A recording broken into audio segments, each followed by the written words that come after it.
MDKA udah barusan kita bahas, potensi turunnya lebih besar, jadi lebih baik dihindari dulu. Tapi kalau misalnya mau cicil beli, ya dikit-dikit aja gitu. Terus MTEK sama SMA ya. Wah, MTEK-nya lagi. MTEK mungkin boleh diperhatikan ya, diliatin dulu tapi jangan masuk. Boleh diliatin dulu tapi jangan masuk. Kenapa saya bilang jangan masuk? Kalau mau masuk nunggu MA20-nya yang garis warna hijaunya ini udah ngedekati harganya. Hari ini kan MA20-nya itu masih ada di harga berapa nih?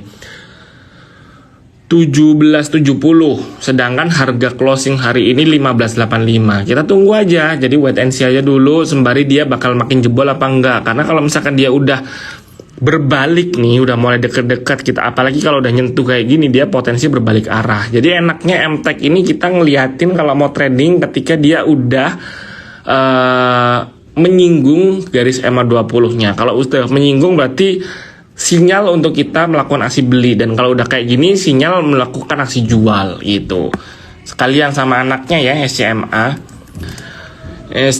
kurang lebih juga sama nih. Jadi lebih baik wait and see aja dulu. Kalau dibilang dia ngebentuk itu loh, apa namanya, doji loh. Alah, dojinya juga berkali-kali dia ngebentuk doji nih, doji nggak ada yang valid. Jadi bukan doji sih, lebih tepatnya orang nggak ada yang main di SCMA, jadi ngapain kita masuk. Jadi harganya nggak kemana-mana gitu.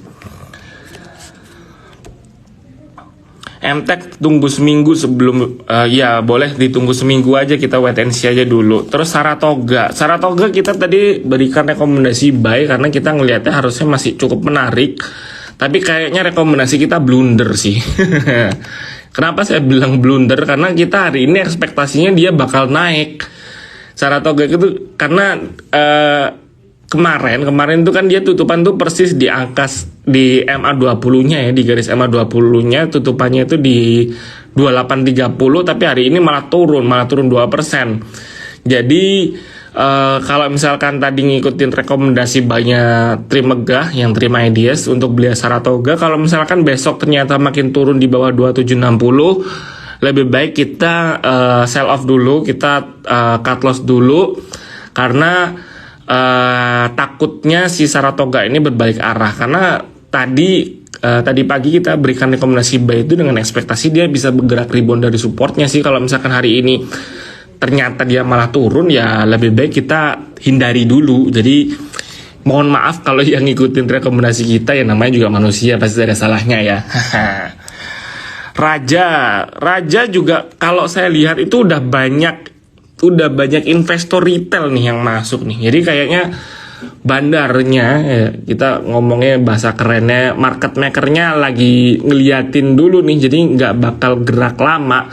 Karena kenapa saya berani bilang bandarnya, karena ya masalahnya nggak mungkin dong dari harga let's say berapa nih, dari harga 190 naiknya di katrol naik ke 1000 gini kan, pasti ya kalau apa namanya bukan perusahaannya bagus banget ya ada yang maintain kan, dalam tanda kutip ya, kita nggak bisa tahu gitu ya, kita berasumsi aja. Jadi ini asumsi liar saya ya, jadi disclaimer on nih. Kalau ngomongin Raja ini mungkin bakal bergerak sideways nih, tapi sidewaysnya bakal pelan-pelan, mungkin bakal bergerak seperti ini di bulan-bulan ini nih, di apa namanya bulan Agustus ini ada berapa nih, 1, 2 ya let's say hampir 2 minggu nih. Ini kan sekarang lagi 1 minggu nih. Kita lihat deh minggu depan, kalau misalkan dia bergerak sideways lagi di akhir minggu depan, which is itu hari Jumat, berarti udah masuk bulan Oktober ya. Kita lihat nih apakah dia bakal twing lagi, naik lagi apa enggak. Kalau naik lagi, ya let's say kita antri di 1050 lah untuk harga resistennya. Ntar jualnya di 1100 atau 1200 kalau misalkan kita optimis buat Raja. Kayak gitu aja sih. Indi, sebentar ya. Wah, Indi juga agak bahaya nih.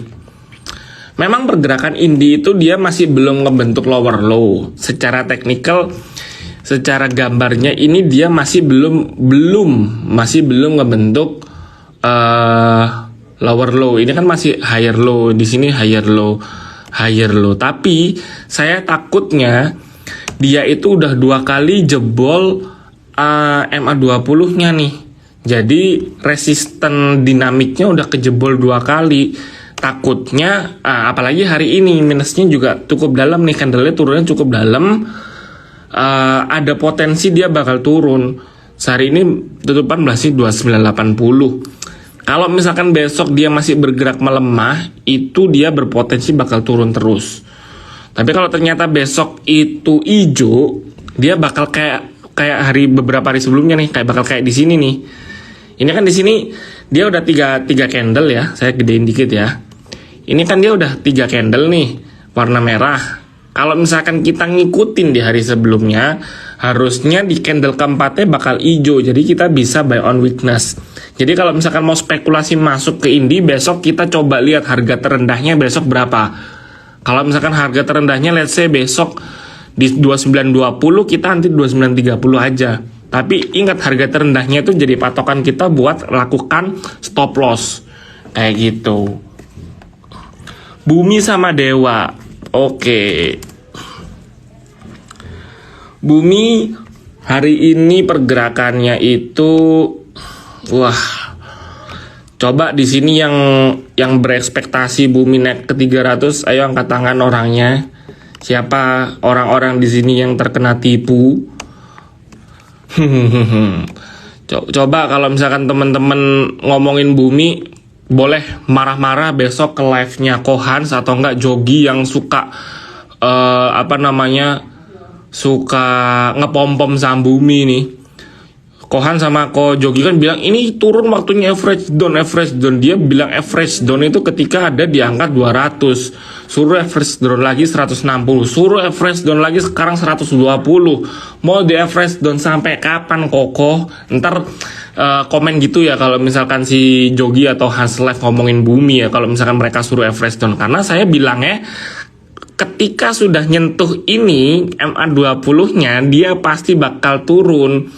Kalau misalkan teman-teman ngikutin saya kan selalu bilang beli Bumi nggak apa-apa as long as dia masih jauh dari MA20-nya. Waktu sama Cialin pun ketika saya live bareng, saya juga bilang nggak apa-apa dibeli aja as long as dia masih jauh di atas MA20-nya. Tapi kalau ternyata dia sudah mendekati MA20 atau bahkan sudah nembus ke dalam kayak di di candle ini nih tanggal 16 ini, lebih baik mau nggak mau harus cut loss karena itu udah pasti bergerak downtrend gitu loh. Jadi jangan dipaksakan buat teman-teman untuk dikoleksi lagi, karena kan kita mindsetnya trading satu hari kalau misalkan cuman ya udah kita taking profit. Jangan dipaksain niatnya trading harian malah investing 1 tahun gara-gara nyangkut Bumi. Kita punya modal di 200 nggak mau cut loss gitu sih. Iya, Bumi kena prank. Jadi ya itu sih harus berani cut loss. Terus ada lagi tadi selain Bumi Dewa ya. Dewa juga sama kasusnya, sama kayak Bumi. Karena kalau misalkan sudah ketembus MA20-nya juga jaraknya nih, gapnya makin jauh ya. Pasti kan bergeraknya downtrend. MA20 itu rata-rata pergerakan 20 hari terakhir ya. Saya coba jelasin dikit. Dari kemarin kan saya sering banget pakai MA20. Kenapa? Karena MA20 itu adalah rata-rata pergerakan saham selama 20 hari terakhir. Let's say kalau misalkan harga hari ini itu lebih rendah daripada rata-rata 20 hari terakhir dan jaraknya pun juga jauh, berarti kan performa saham di hari ini tuh lebih jelek dibandingkan rata-rata 20 hari terakhirnya. Kalau ternyata dia ada di atas kayak misalkan di sini nih, berarti dia diasumsikan performanya itu lebih bagus. Nah, kalau ternyata performanya lebih jelek, ngapain kita beli gitu kan? Gampangnya kan gitu. Simpelnya kan gitu. Ngapain kita beli saham yang performanya itu jauh lebih jelek dibandingkan dengan rata-rata 20 hari terakhirnya, kayak gitu sih. Ada yang nanya Antam. Nah, Antam nih saya dari kemarin saya kasih satu kunci untuk trading Antam, Inco sama Tins. Dimana saham-saham 3 saham ini itu mereka selalu bergerak naik signifikan kalau ada berita keluar. Nah, beritanya Antam Tins Inco ini kan dari kemarin, kalau teman-teman perhatikan itu, kalau misalkan ngomongin electric vehicle beritanya keluar, terus pasti dibilangnya di beritanya ya, dibilangnya demand batubara pasti bakal naik di tahun ini atau enggak tahun depan, atau misalkan ada kerjasama antara perusahaan si Antam Tins Inco dengan perusahaan, let's say perusahaan China atau perusahaan Tesla, itu pasti harga sahamnya naik. Tapi itu cuma 1-2 hari aja. Kayak di sini nih, ini saya inget banget itu ceritanya yang bilang di bulan Juli sama apa ya, saya agak lupa sih. Pokok di sini sama di sini kalau nggak salah, itu ada yang bilang bahwa Antam kerjasama sama perusahaan China yang nge-supply baterai di Tesla. Itu harga sahamnya naik, tapi buat trading jangka pendek doang. Habis itu melempem, habis itu nggak kemana-mana. Nah, sekarang kasusnya sama. Ketika Antam nggak ada story, ya udah kita nggak usah masuk dulu. Masuknya tuh ketika udah ada berita nih, misalkan 1-2 hari keluar, teman-teman kalau misalkan ngeliatin, ya gampangnya liatin, search aja deh berita Antam. Kayak misalkan ini nih, saya kasih contekan ya, kita search Antam gitu, langsung masuk ke news.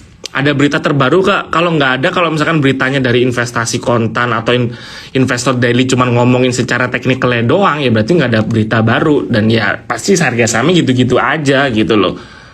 Kita tunggu aja, kalau misalkan ada berita baru boleh masuk gitu sih. Breeze, ini orang yang nanya Breeze kayaknya adalah orang yang belum bisa move on nih. Karena kalau saya bilang Breeze itu saham yang nggak ada orang yang masuk loh bro. Jadi ngapain kita masuk? Kenapa saya bilang nggak ada yang masuk? Lihat ya, secara teknikalnya harga sahamnya itu nggak kemana-mana. Rata-rata pergerakannya itu cuman nggak sampai 1% loh. Cuman maksimal 0,9%, 0,6% turunnya. Naiknya baru 1 hari. Tapi habis itu turunnya 3 hari, 4 hari. Lihat ya, kita lihat deh dari bulan Agustus nih. Ijonya 2 hari, tapi merahnya pelan-pelan. Ini ijonya 2 hari, merahnya banyak. Ijonya sehari, merahnya banyak. Ijonya sehari, merahnya banyak. Ijo 2 hari, merahnya pasti bakal banyak lagi. Secara volume juga nggak ada. Jadi buat apa kita masuk? Maksudnya gimana sih ijonya banyak, merahnya banyak, ijonya sedikit, merahnya banyak? Berarti 1 hari doang dia mencatatkan angka yang positif. Jadi let's say 1 hari nih kita beli, misalkan contoh nih yang tanggal 23, kita beli di harga terendahnya deh, di angka lowesnya 1535, kita berhasil jual let's say di angka 1570 atau 1580. Besoknya itu nggak bakal keulang lagi. Jadi kalau misalkan kita beli hari ini dan besoknya belum cuan, udah pasti bakal kayak ini. Dalam artian pasti candle-nya bakal merah-merah terus. Jadi yang ada kita tersiksa gitu loh. Gitu sih kalau misalkan mau trading Breeze, agak susah. Kita harus ngeliatin volume harian, yang kita harus ngeliat day to day-nya bakal gimana, kayak gitu.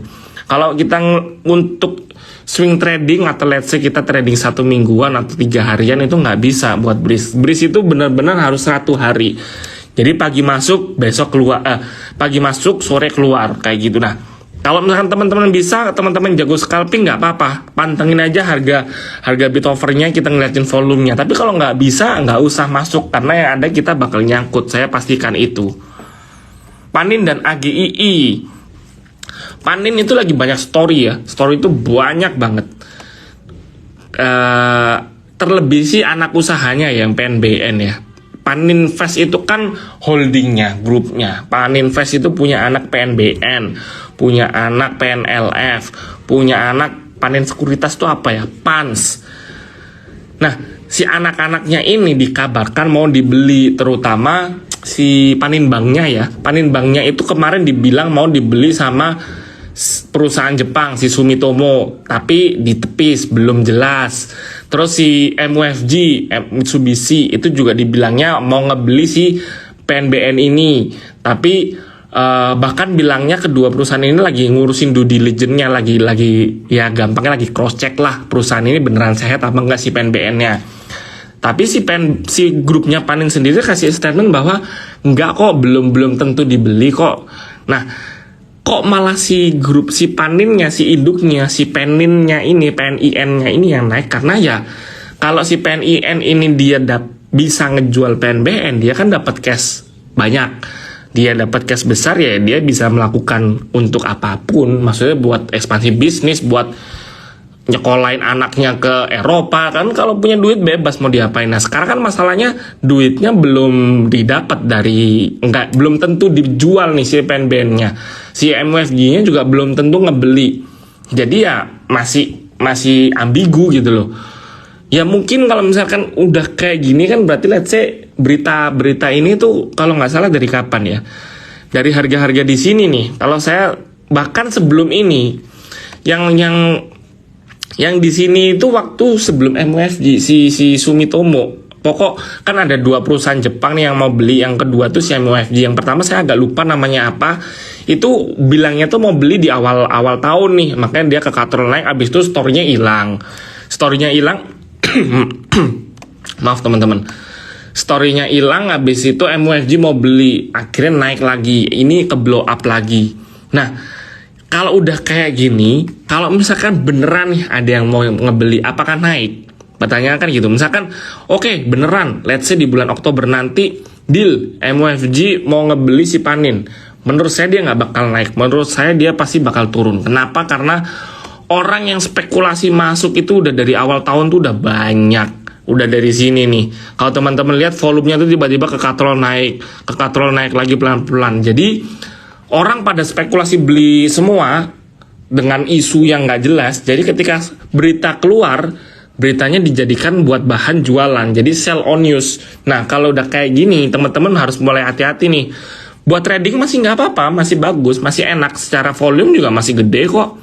Saya kita dari tim Terima Ideas masih rekomendasikan buat buy kok, buat trading jangka pendek masih oke kok. Tapi kalau ternyata nanti beritanya keluar dan beritanya itu solid, oke, beneran ketok palu, MUFG beli si PNBN, Panin diuntungkan, langsung mau nggak mau harus jual. Karena kenapa? Itu pasti bakal jadi sell on news. Mumpung lagi kayak gini, volumenya masih ada, harga sahamnya juga lagi fluktuatif, buat trading nggak apa-apa, masuk aja masih oke, gitu. Inco downtrend. Inco sih bukan downtrend sih, saya nggak bilang downtrend sini. Yang gambar downtrend siapa lagi tadi? Ini sih lebih ke sideways ya, jangka menengahnya tuh sideways. Jadi dari bulan Agustus dia sidewaysnya enak lagi Inco nih. Jadi ketika dia udah sideways, ketika dia nge-break pasti turun. Ketika dia udah di bawah pasti naik. Nah ini dia udah naik nih, udah nembus resisten di angka 6650, habis ini turun. Jadi teman-teman kalau misalkan belum punya Inco, tunggu aja beritanya keluarnya kapan. Kalau misalkan berita-berita nikel kayak tadi yang saya bahas nih, si Antam pasti sama. Kalau misalkan dia udah turun, kita asumsikan dia nanti berita keluar di angka 5.800, 5.900, masuk, beritanya keluar, jebret, langsung jual 2 hari, 3 hari, langsung dapat cuan ya. Let's say dapat 5%, 4% lumayan lah gitu. El Nusa lagi jelek teman-teman. El Nusa lagi kurang menarik buat di tradingin karena dia udah bergerak turun, jangka pendeknya udah downtrend, kan dia naiknya pelan nih. Ini nih yang nggak enaknya di sini nih, naiknya pelan stabil nggak berasa, tapi begitu turun langsung berasa. Jadi kalau udah kayak gini lebih baik kita, volumenya juga teman-teman lihat nih, volumenya juga kayak gunung nih, sama nih, pergerakan naik hijau, merah pelan. Abis itu saya yakin dia bakal ranging dulu. Ya let's say di bawah 300-an deh. Ini kan hari ini tutupan di angka 304 ya. Mungkin di 280, 290 dia bakal sideways. Kalau teman-teman mau kuat nahan nggak apa-apa, beli aja, dicicil, beli dikit-dikit di angka 290, 280. Nanti kita asumsikan dia bisa rebound lagi.